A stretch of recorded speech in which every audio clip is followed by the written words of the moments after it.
Economicast, una mirada a los hechos que serán noticia en materia económica. Las históricas tensiones entre Ucrania y Rusia escalaron un peldaño más al pasar de las amenazas a la acción bélica luego de que el presidente ruso Vladimir Putin ordenó atacar a Kiev y otras ciudades ucranianas después de que las provincias separatistas del este de Ucrania, Donetsk y Lugansk, solicitaron su apoyo militar. Ante este panorama, las principales ciudades de Ucrania han sido testigos de decenas de bombas que han causado olas de destrucción, caos e incertidumbre, mientras Ucrania anuncia acciones frente al ataque y varios países de la comunidad internacional reaccionan a la ofensiva de Putin y piden urgentemente un diálogo. Soy Javier Acosta, en compañía de Roberto Casas, periodista de la sección internacional de Portafolio. Abordaremos en Economicast este tema de la coyuntura geopolítica con el análisis de Mauricio Jaramillo, docente de Relaciones Internacionales de la Universidad de Rosario. Bienvenidos a los dos, ¿cómo están? Saludo, gracias por la invitación.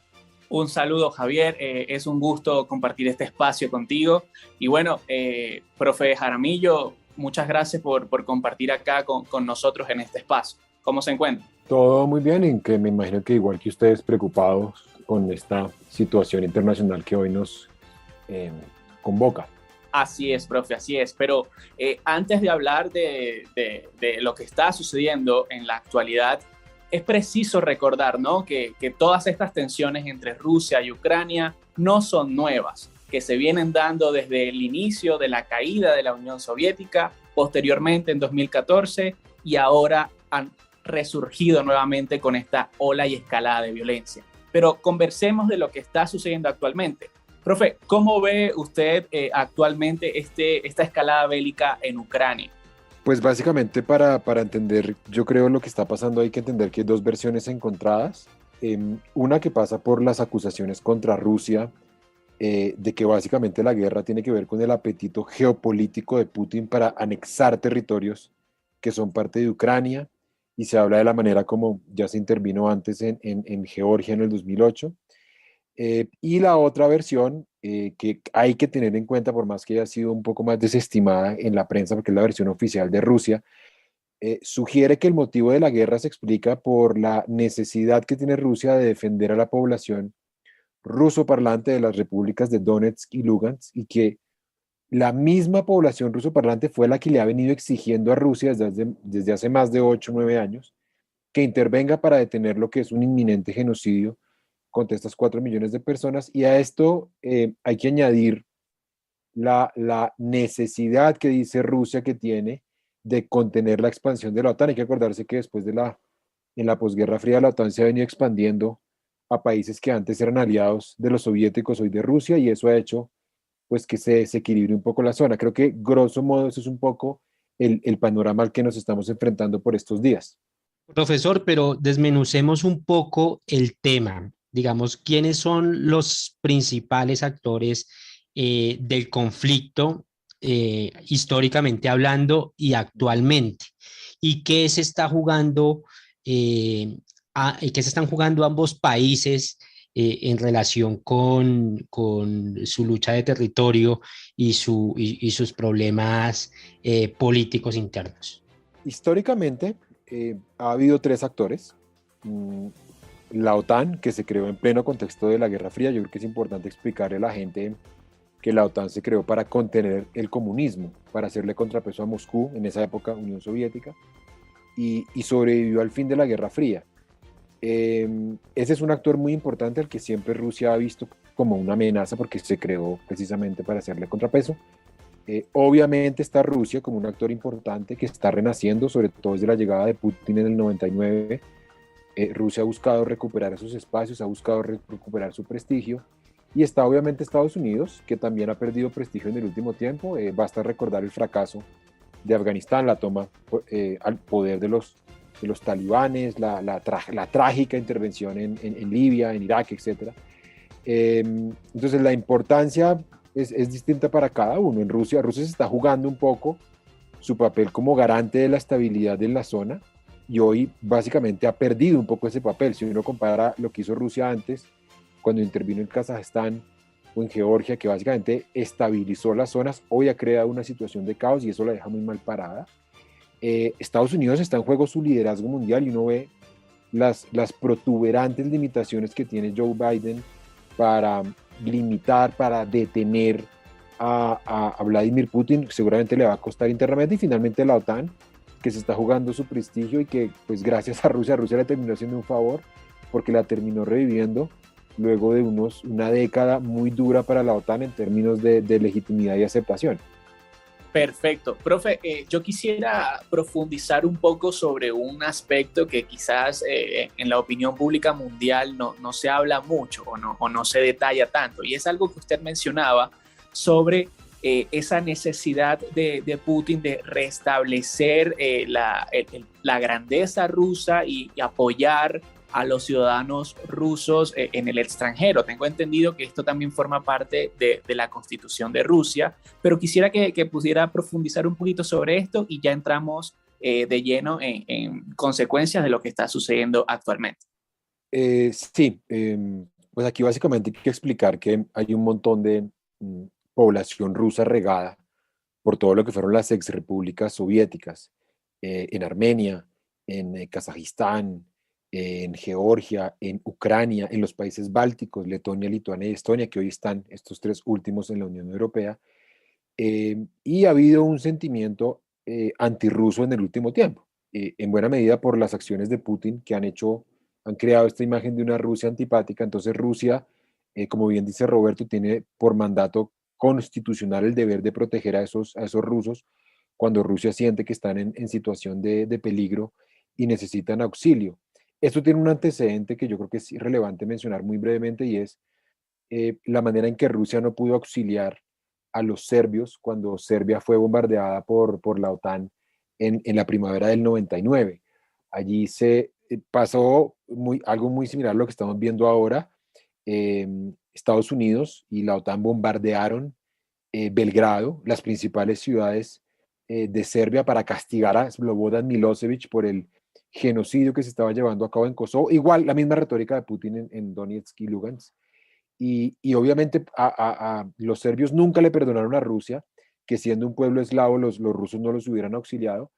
Y me parece que desde esa suerte como de mito, de derrota, los rusos construyen esta narrativa que donde haya un pueblo eslavo sometido a violaciones a sus derechos humanos, ellos tienen como el deber, la labor de intervenir, y por eso pues han intervenido, como hemos visto, en Bielorrusia, en Georgia, en Kazajstán y ahora de manera muy dramática en Ucrania. Profesor, hay mucha incertidumbre general sobre el ataque y lo que viene para el futuro próximo, el futuro inmediato. Pero yo quisiera preguntarle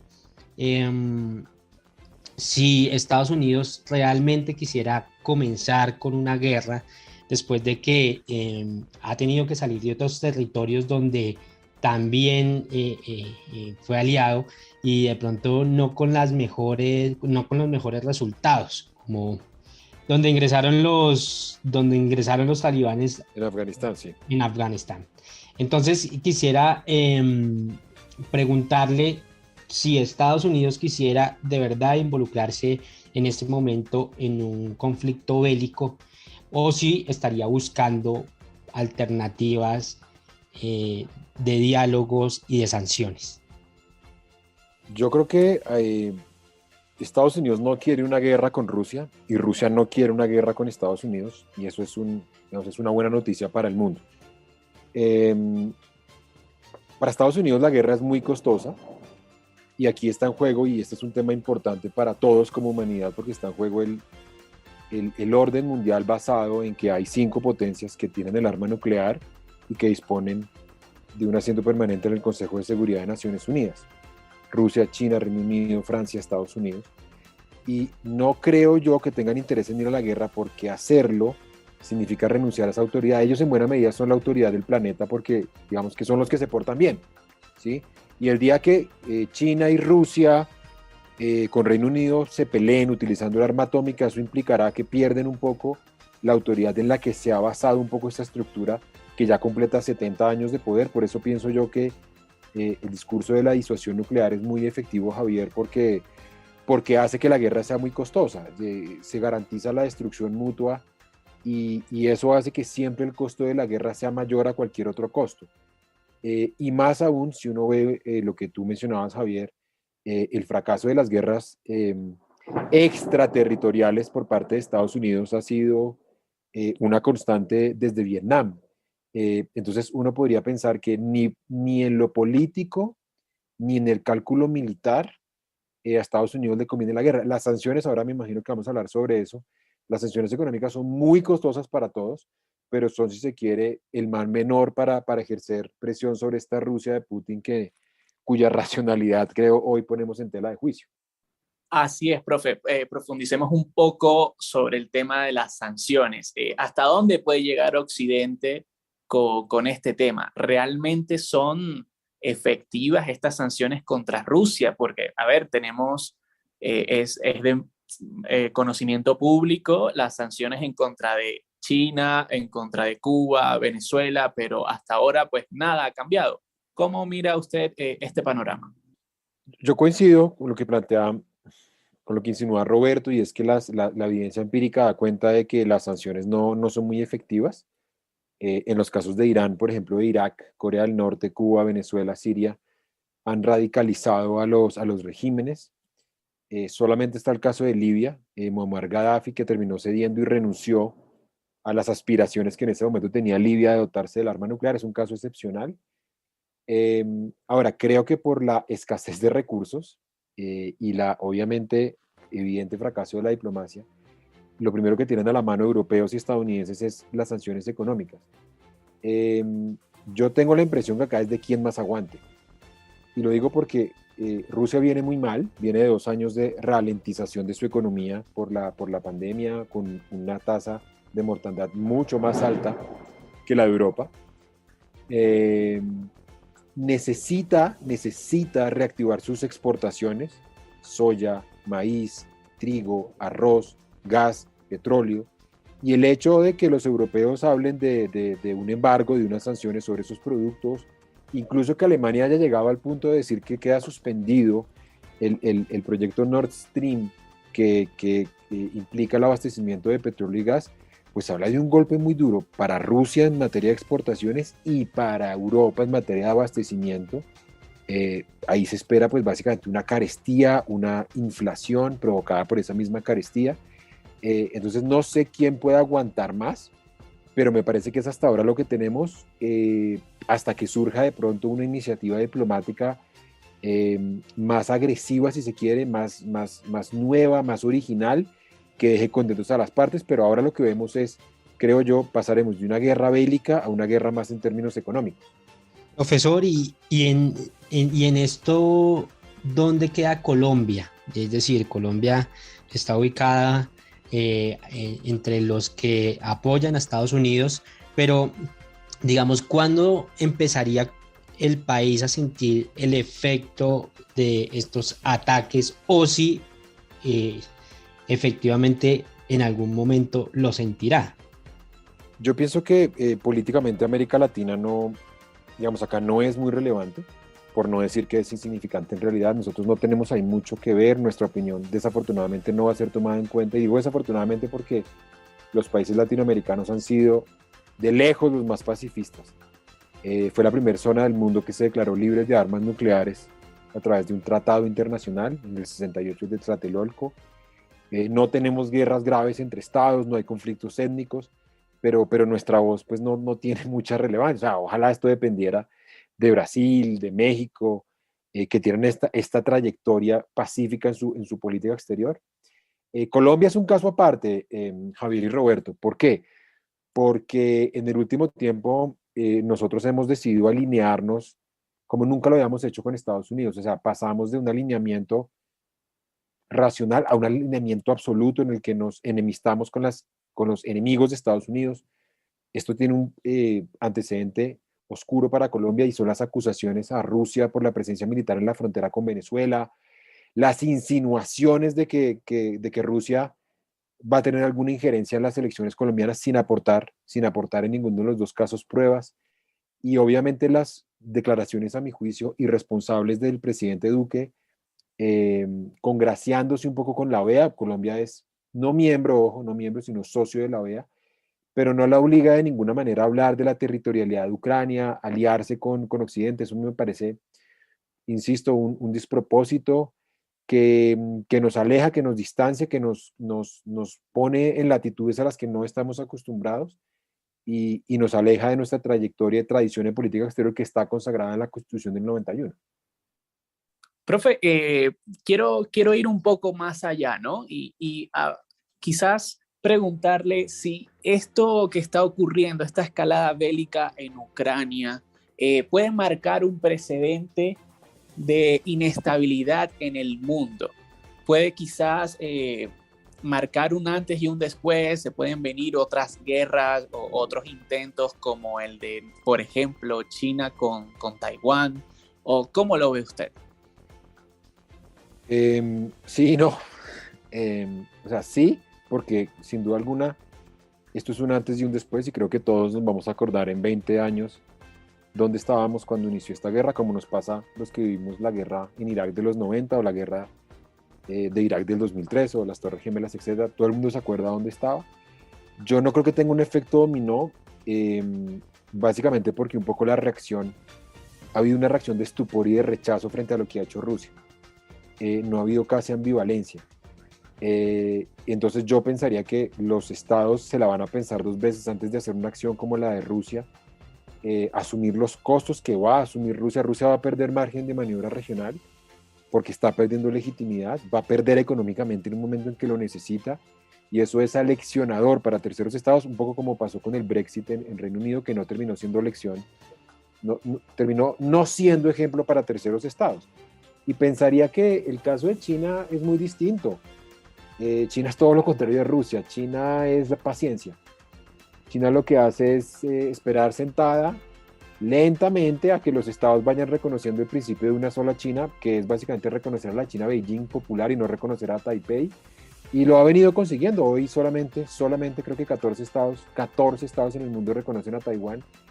Y eso habla básicamente de una efectividad absoluta de la diplomacia china, obviamente una diplomacia apoyada en una chequera en materia de infraestructura. Esta nueva ruta de la seda tiene mucho que ver, pero el punto es que aquí estamos frente a estrategias muy distintas. Hoy anexar o reconocer independencias o lanzar ataques militares es muy costoso. Estados Unidos lo sabe por todo lo que hemos hablado, ya Rusia lo está viviendo, China lo sabe cuando ha intervenido militarmente, cuando ha operado militarmente en Xinjiang o en el Tíbet. Entonces me parece que acá es como el contraejemplo y muy seguramente habrá la idea de generar un antecedente para que esto no se repita, como ya pasó con las Torres Gemelas o la guerra en Irak.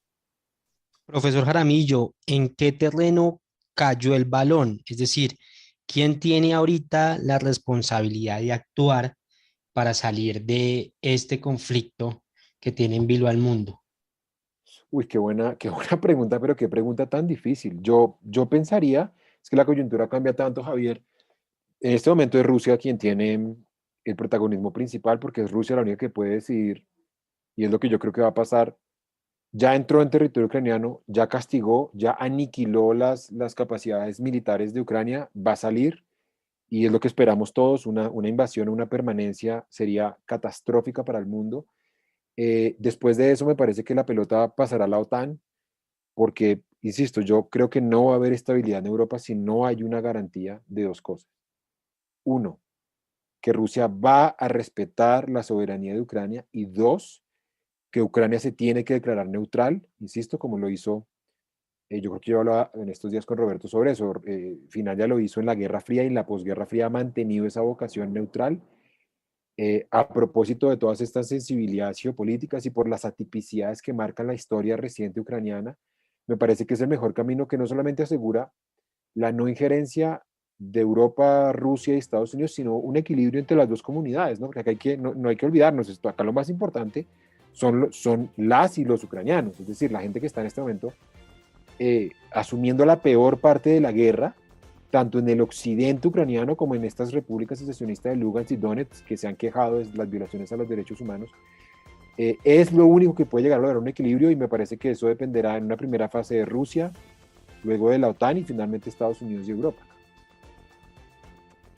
De hecho, profe, regresando quizás un poco a lo que anteriormente estaba comentando, se ha visto inclusive rechazo de estas acciones de Rusia por parte de quizás países que uno puede ver Exacto. en el radar como aliados, ¿no? Dado el caso de Turquía, por ejemplo. ¿Puede profundizar quizás un poco más sobre este rechazo generalizado que se está dando? ¿Cómo lo está viendo usted? Yo estoy totalmente de acuerdo, Roberto, con lo que planteas. No solamente mencionaría el caso de Turquía, que es muy importante porque, primero, es una potencia muy influyente en la zona. Turquía hace parte de Europa, a veces se nos olvida, pero Turquía es parte integral de Europa. Tiene un acuerdo de asociación con la Unión Europea y es parte de la OTAN, no se nos olvide, y es un actor que ha hablado en muy malos términos de la decisión de Rusia. Incluso algunos gobiernos de izquierda han sido muy críticos con la acción de Rusia, como los de Gabriel Boric. Entonces, lo que vemos concretamente... y además, hay imágenes que están circulando. Yo igual diría que no está comprobada la autenticidad, pero hay imágenes de personas en San Petersburgo, en Rusia, protestando en contra de la guerra. Esto habla de una guerra con unos niveles de legitimidad muy bajos, incluso en actores relativamente cercanos a Rusia. Y yo pensaría incluso, Roberto, que el apoyo que da China es muy tímido, ¿no? Es un apoyo muy limitado, es un apoyo que, más que legitimar la acción bélica, que a China no le debe gustar del todo, que China es defensora al principio de no injerencia a morir, lo que quiere China es un mundo más multipolar, ¿no? Hacerle contrapeso a Estados Unidos, y lo que le preocupa a China es la expansión de la OTAN. Pero yo, en el fondo, yo no estoy seguro que el Partido Comunista Chino vea con buenos ojos la incursión. No creo, además, y acá hablo de un aspecto ideológico, no creo que el Partido Comunista Chino vea con buenos ojos los comentarios que hizo Vladimir Putin sobre Lenin, sobre Stalin, sobre la historia del comunismo en general, a pesar de que el modelo chino es muy distinto. Creo que ahí hay un revisionismo que en Asia cae muy mal, porque cuando los japoneses lo han hecho con los chinos, insisto, ha habido tensiones muy grandes. Entonces, yo creo que estamos ante una Rusia cada vez más aislada, pero que de todas maneras sigue ostentando un poder considerable.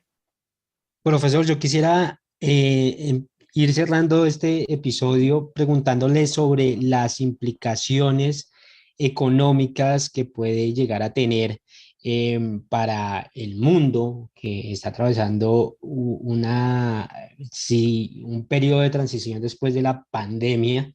Quisiera saber más o menos cómo se plantea el panorama económico a futuro. Lo que pasa es que cuando hay una posibilidad de confrontación nuclear, los demás aspectos pasan a un segundo plano, entre ellos el económico. Pero bueno, asumiendo, ojalá que no haya confrontación nuclear y que lo más grave sea lo económico, la guerra va a tener un efecto devastador en tres sentidos. Primero, va a retrasar la recuperación económica global post-COVID, que depende en buena medida de lo que pase con el comercio mundial, afectadísimo por ausencia de materias primas, por el incremento de los precios del barril de petróleo. Entonces, lo primero es, se va a retrasar la recuperación mundial post-COVID. En segundo lugar, creo que Europa va a sentir el efecto de cierta carestía de ciertos bienes, como decía hace un rato, especialmente de los alimentos, y no sé hasta qué punto puede haber un desabastecimiento energético. Y bueno, en tercer lugar, yo diría que es muy complicado saber económicamente quién está mejor dotado para aguantar, ¿no? Ambos han dicho que están dispuestos que tienen las reservas suficientes para aguantar. Rusia ha dicho que las sanciones económicas la tienen sin cuidado. Ayer salió a decirlo Sergei Lavrov, el canciller. No estoy muy seguro de eso, y menos aún creo que a las rusas y a los rusos de a pie les debe inquietar muchísimo lo que pase con la economía y con la suspensión de exportaciones. Entonces, creo que una pregunta clave que se desprende del cuestionamiento de Javier pasa por saber quién tiene más pulmones para esta maratón, que va a ser muy larga, ¿sí? ¿Quién tiene más reservas? Y yo ahí me temo que Rusia, al ser un sistema mucho más cerrado, Putin tiene una concentración del poder, no hay tantos contrapesos, pues tiene muchas más ventajas para resistir que una Europa o un Estados Unidos que está sometido al escrutinio constante de la ciudadanía. Profesor, pues muchas gracias. A Roberto también muchísimas gracias por haber compartido con nosotros este espacio. Seguramente pues hay mucha más tela que cortar. Esperemos que suceda y si habrá otro espacio también para compartir el análisis. Pero pues muchas gracias por haber estado aquí. También a mi compañero Julián Castiblanco, que nos acompañó en la parte técnica. Muchas gracias a todos. Y a los lectores y oyentes de Portafolio, los invitamos a que continúen conectados a nuestro portal www.portafolio.co. Hasta la próxima y muchas gracias. Economicast, un podcast de Portafolio para la casa editorial El Tiempo.